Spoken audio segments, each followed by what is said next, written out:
Nous sommes de retour sur Direct Investisseur, il est 10h30 et c'est l'heure de retrouver Eric Seban, coach et trader chez Perceval Finance Conseil. Bonjour. Bonjour. Alors avec vous, on va parler du CAC 40, comme régulièrement, vous nous donnez vos niveaux d'intervention et votre stratégie sur l'indice parisien. Alors hier, on a vu donc cette séance, on a certaines séances de consolidation depuis quelques temps et puis là, depuis quelques temps, on oscille autour des 5100 points sans trop de différence entre les séances. Quelle est votre stratégie pour aujourd'hui ?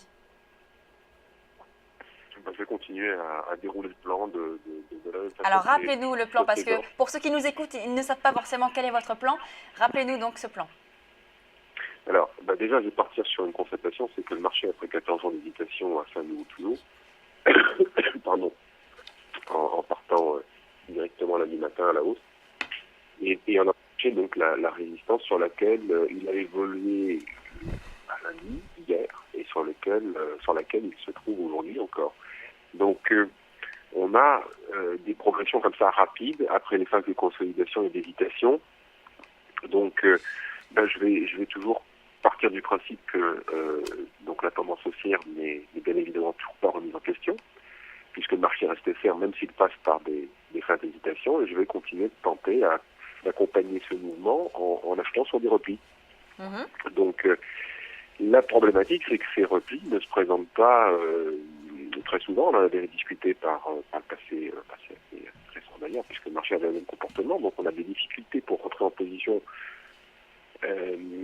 dans ce marché qui reste ferme. 4125,5, c'était là où j'étais placé hier matin, par exemple, qui n'a pas été atteint dans l'après-midi.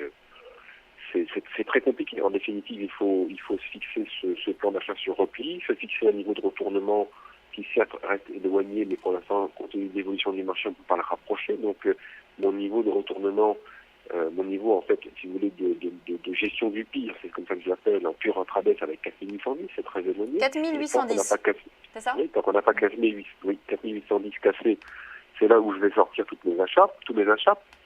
Et tant qu'on n'a pas été atteindre ce niveau-là, de toute façon, je reste en position. Donc là, on en est encore loin. Donc justement, là, on est sur les alentours des 5100 depuis quand même maintenant plusieurs jours.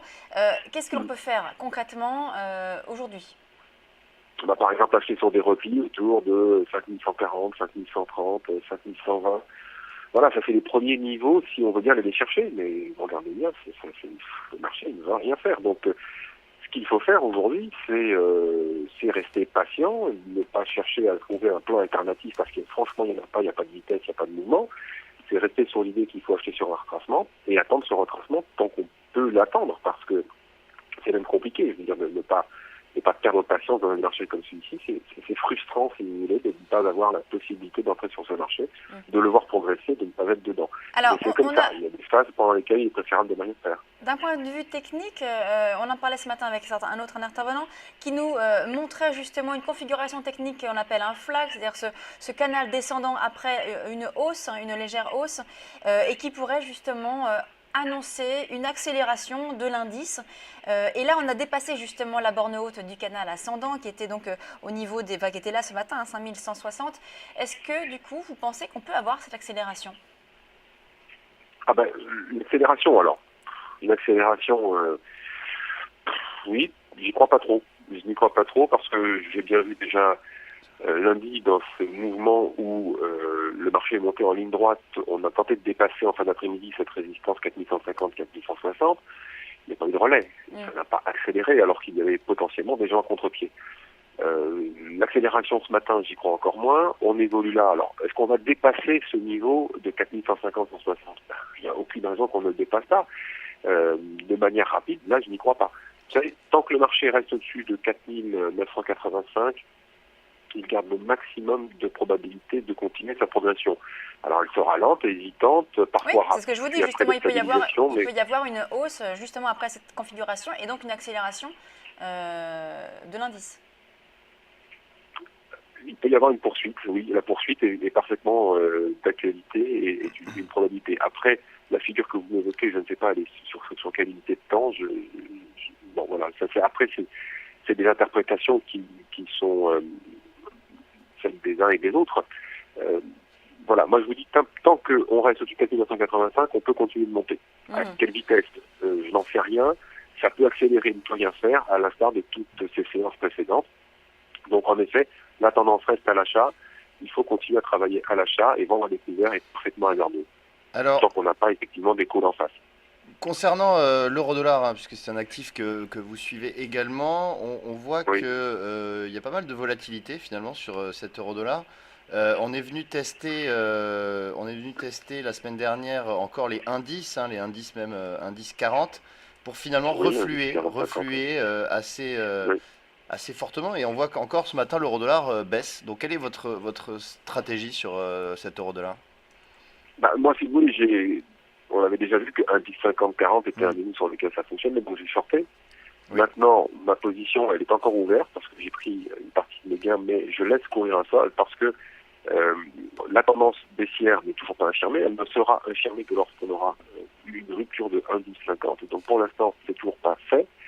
On n'en prend pas tout à fait le chemin non plus.